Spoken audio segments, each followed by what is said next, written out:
Twongeye kubasuhuza nshuti bavandimwe abakunzi ba Munyamahoro TV.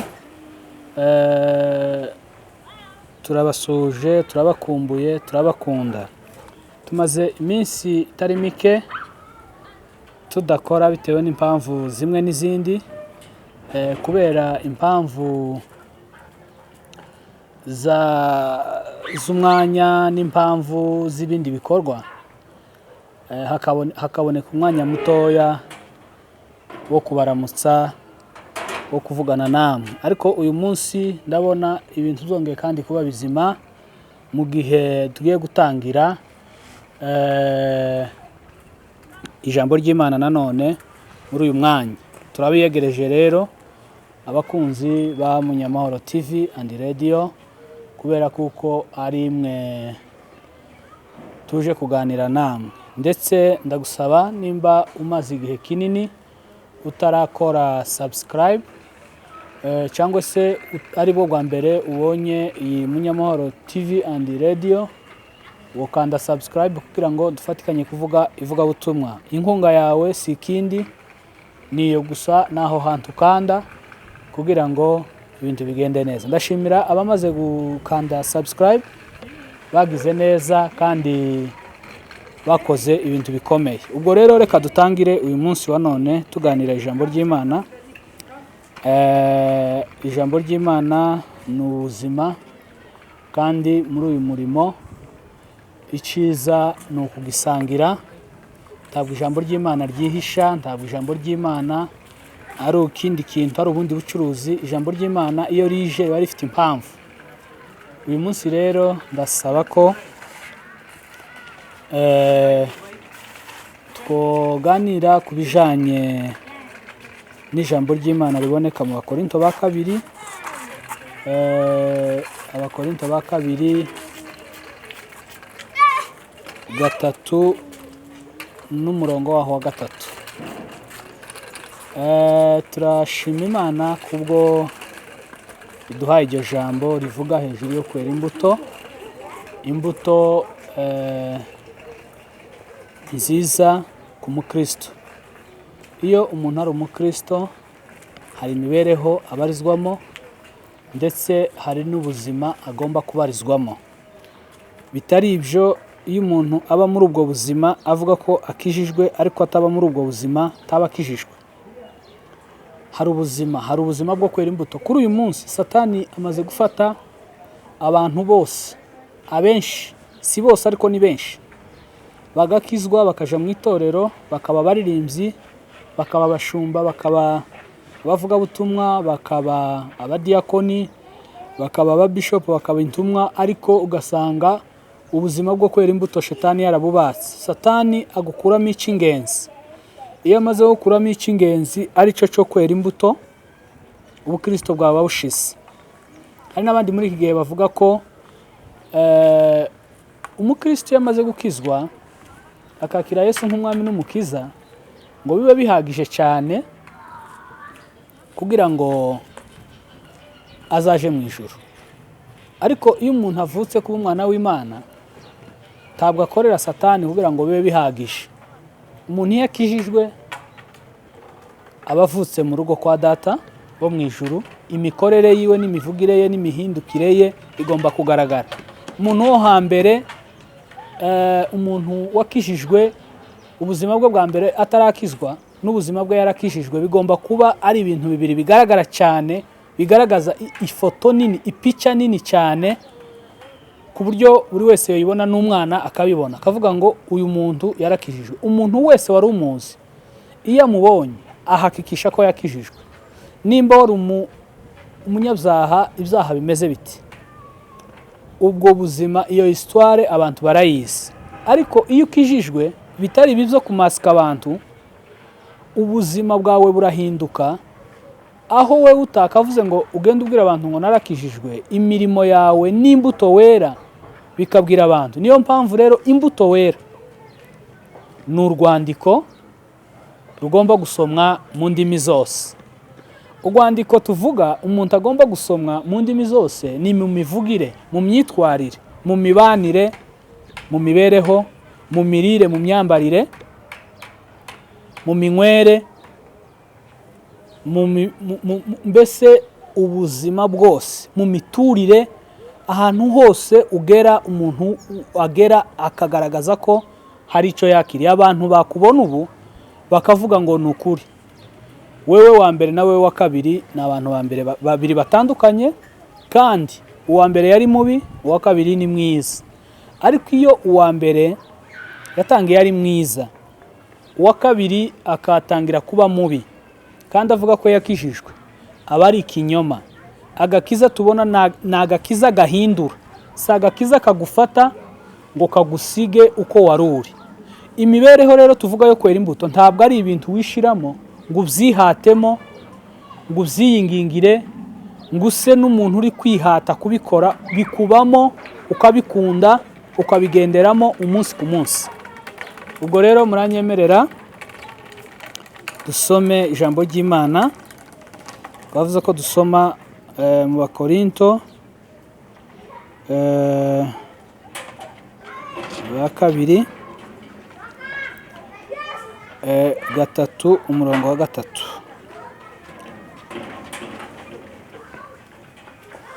Aravuze ngo kandi koko biragaragara ko muri urwandiko rwa Kristo rwanditswe natwe rudashidikanyijwe, rutandikishijwe wino, ahubwo rwandikishijwe umwuka w'Imana uhoraho, rutanditswe ku bisate by'amabuye, ahubwo rwanditswe ku by'inyama, ari byo mitima yanyu. Amen.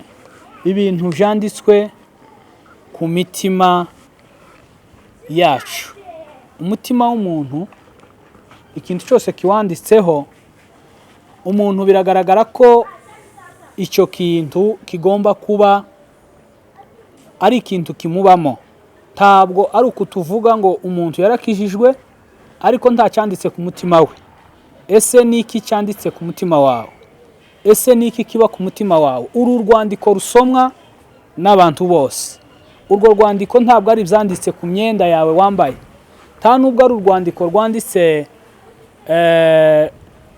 mu buzima bwawe busanzwe, ni ubuzima bwo mu mutima, icyanditse mu mutima wawe. Uru rwandiko rusomwa n'indimi zose. Abantu batumva runo rurimi ndi kuvuga barashobora kumbona ntambuka bakavuga ngo uyu nguyu yarakijijwe cyangwa se ntarakizwa.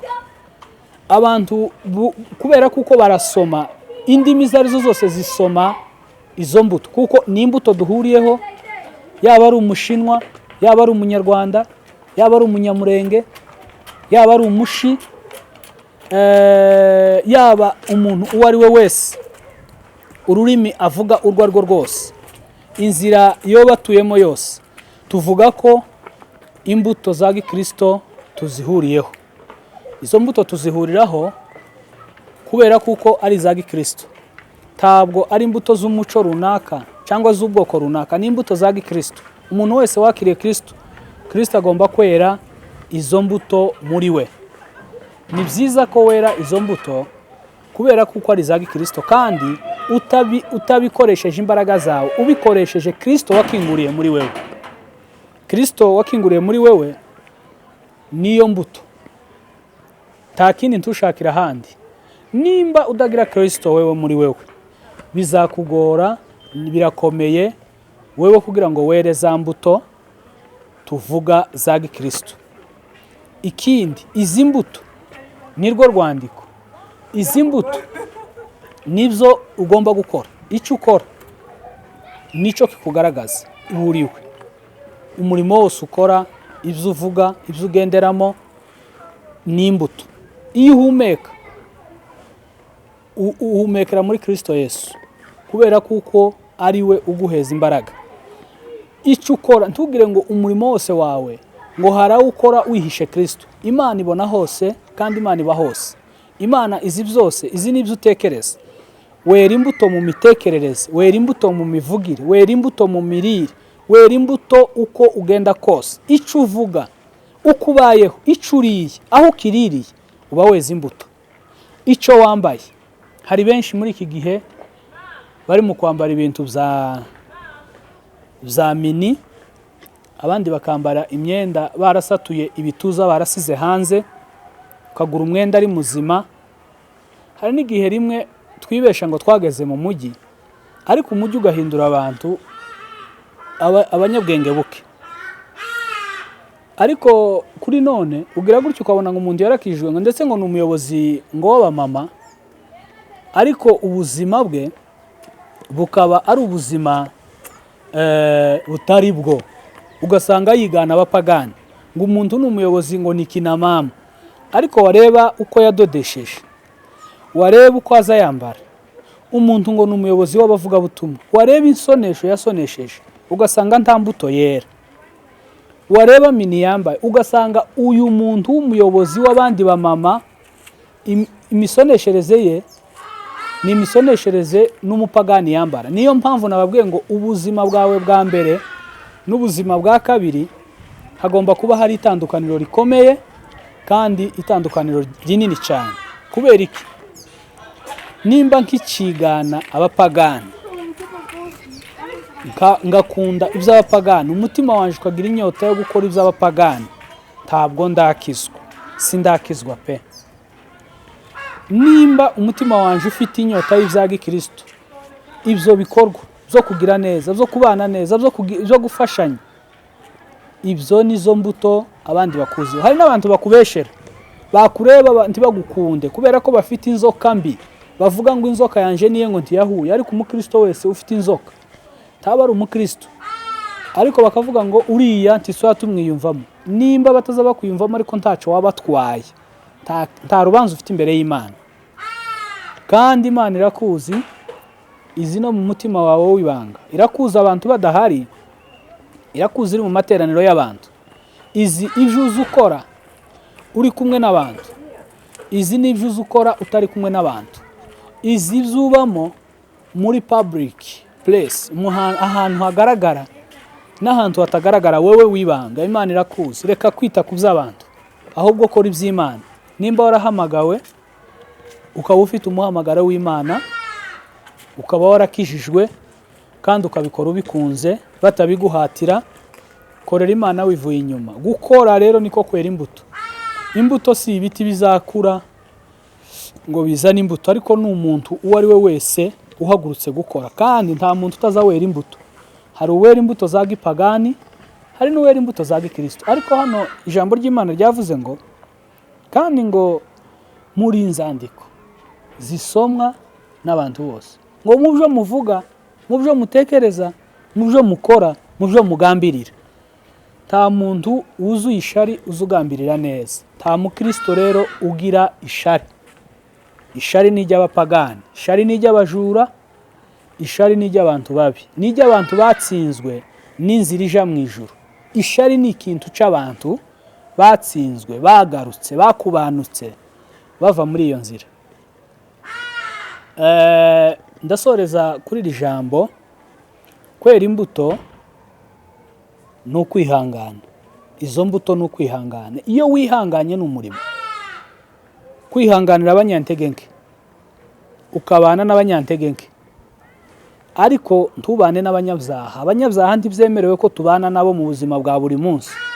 Byemewe ko tubasanga tubabwiriza, ariko sibo nshuti zacu, sibo tugomba kugendana. Nibyo navugaga, iyo mwagendanye uzubigana. Abamama bakijijwe uko badodesha n'abamama batarakizwa bigomba gutandukana. Imyambarire yabo igomba gutandukana. Kwisiga iminwa no kwisiga ibikiri byose bigomba kuba bitandukanye. Hariho uwisiga bya gikristo, ariko hakabaho n'undi nawe wambara bya gipagani. Abo bose ni imbuto. Iyo wambaye ni imbuto, hahandi wambariye nuko ubuzima bwawe bumeze. Ibyo byose ni imbuto wera, kandi ugomba kumenya ko hari icyo wawukora. Ntabwo ari iby'ubusa, ntabwo ari imfabusa. Bibiliya ivuga ngo n'ijambo ngo ry'imfabusa rimwe, ngo rimwe watakaje rimwe ngo rya rindi naryo uzaribazwa. Mu buzima turimo harimo abagambanyi b'ubutumwa, bagenda batuka abandi, bagenda basebanya, bagenda bagirirana amashari, bagenda bafungirana amayira, bagenda bafungirana imigisha, bagenda bifurizanya nabi, bafite ishari mu mitima yabo, bafite umutima utari mwiza. Ariko umukristo agomba kugira umutima mwiza, agomba kubaho neza, agomba kumera neza, agomba kwifuriza abandi neza. Imana izireba n'igihe wifurije mwene so neza, ikaba yabigukorera. Icyo ushaka ko bagukorera nawe gikorera abandi. Cya kindi ukeneye ngo kibe muri wewe, nawe fata undi umwe muri bene so ukimukorera. Nimba ushaka icyubahiro kubahwa, nawe tangira kubaha abandi. Nimba ushaka gufashwa, nawe tangira ufasha abandi. Nimba ushaka kuzahabwa amakado mu minsi iri imbere, tangira kuyatanga ubu. Nimba ushaka kuzavugwa neza, tangira kuvuga abandi neza. Izo ni imbuto rero. Ibyo ni ubuzima bwa Gikristo buriho kwera imbuto. Tidutinda muri ibyo, reka dusoze iri jambo tubabwiye ngo wewe wakijijwe, urahamanya n'umutima wawe ko ukunda ijambo ry'Imana. Kandi ijambo ry'Imana ntabwo ari ijambo rigomba kugira ngo rigukwaze. Ijambo ry'Imana ntirikwiriye gukwaza, ahubwo ijambo ry'Imana rikwiriye kukubaka, kubera kuko iryo jambo niryo riri muri wewe, niryo wafunguriye mu mutima wawe. Ugomba kugira urukundo. Urukundo ni imbuto ya Gikristo, kandi urukundo ni ibaruwa isomwa na buri wese. Ni ukuvuga ngo nimba ugira urukundo, ugira Kristo. Nta muntu n'umwe wagize Kristo utagira urukundo, kuko Imana ni urukundo. Imana twakinguriye mu mitima, tugomba gukunda, tugomba kugira urukundo, tugomba kubana neza mu rukundo no gufashanya. Ibyo rero ndabashimiye ababikora. Abatabikora rero namwe mugomba gutangira gukora ibyo bintu, kubera kuko ubwo ni ubuntu bw'Imana mwagiriwe. Kubona Kristo ni ubuntu, kandi ubwo buntu ugomba kubaho bukaba bwinshi. Nta kintu uzakora ngo ushimishe abantu 100%, nta n'icyo uzokora kibi ngo abantu bose bavuge ngo wakoze nabi. Hari igihe wibwira ko wakoze nabi, ariko hakagira abagushigikira. Hari n'igihe wibwira ko wakoze neza, ariko hakagira abantu bakugaya. Niyo mpamvu tugomba gukorera kuri y'Imana, cyangwa se ku itegeko ry'Imana, cyangwa se ku bushake bw'Imana. Ubushake bw'Imana iyo umukristo yamaze kubumenya, imirimo akora iramworohera. Dufite ubushake bw'Imana, kwera imbuto tuja kubwira abandi. Umukristo agomba kugira undi mukristo bagendana. Impamvu mubona isi idutwaye katugira abantu bayo, abantu bakadushidikanyaho, nuko ubuzima bwacu tugira abo tubana badakijijwe. Uzugenda wigana ibyo bakora, kandi abadakijijwe ni benshi. Bakora ikintu ari benshi ukagira ngo ni ukuri, ariko umukristo aba ku kuri iwe wenyine, atarebera ku bantu benshi. Tiworebera ku bantu benshi ngo ubwo bambaye ibi n'ibi ngo nawe uzambare ngo uri umukristo. Tiworebera ku bantu ngo ari abakristo baba mu kanisa ariko bagira ishari ngo nawe urigire. Icyaha cy'abantu benshi ni icyaha. Ijambo ry'ukuri ry'abantu bake ni ukuri, cyangwa se ry'umuntu umwe aba rikiri ukuri. Ubwo rero ku isi ntabwo uzabona ikintu kinyura abantu bose ngo abantu bose banyuzwe. Oya, ahubwo mu isi uzakorere ku bushake bw'Imana. Ubushake bw'abantu ubureke, kubera ko nureka ubushake bw'abantu nibwo uzotangira gukora icyo Imana ishaka. Ku isi umuntu azayica undi, akagira abantu bamusapotinga bakavuga ngo mu by'ukuri yishe, ariko tumuri inyuma, ntacyo azoba. Uwabwirije ijambo ry'Imana nk'uku bakamutera amabuye bakavuga ngo uriya yagize amakosa. Kubera abantu ntibanyurwa. Tidukorere ku bushake bw'abantu, cyangwa kunezeza amaso y'abantu, cyangwa kugira ngo abantu bamwe bagushime, cyangwa kugira ngo abandi ngo bazokugaya. Dukora icyo Imana ishaka. Izo nizo mbuto Bibiliya ivuga. Ubushake bw'Imana, gukunda bene data, uwo wakunze, wa wundi ya nshuti yawe. Kuriya hari abaza bavuga ngo tibyari bikwiriye, ariko kubera ko Imana ari nziza, n'ubu ngubu igutegeye amaboko, kandi gukeneye muri Great Mission kuja kuvuga ubutumwa. Inshingano nkuru yawe wewe wakijijwe ni ukuja kuvuga ubutumwa ukabwiriza abantu bataragira gute batarakizwa. Ari nayo mpamvu nari mvuze ngo niyo mpamvu abantu bicara bagushidikanyaho ugira inshuti nyinshi zidakijijwe. Izo nshuti rero zidakijijwe mu by'ukuri ntabwo zizatuma wera imbuto. Bwiriza abo bantu mu bana badakijijwe, muturanye badakijijwe, kugira ngo bakizwe bakire Yesu Kristo bahinduke. Ta muntu wakiriye Yesu Kristo ngo areke guhinduka. Umunsi Zakayo yururutse ku giti yarahindutse, aravuga ngo n'ibintu byose nari naribye ngomba kubisubizayo. Urumva yari avuye mu buzima bwa kera, ndetse n'ibya kera arabyanga, ariko nyine umuntu ari mu gukizwa akagumana ibiheko, agakizwa akabatizwa akibifite, akava mu gihugu akaja mu kindi agiye mu ivugabutumwa ariko abijanye. Ico gihe ibyo ukora ushobora no kuvuga ijambo abandi bagakizwa, ariko wewe tuzakizwa ugifite ibya kera.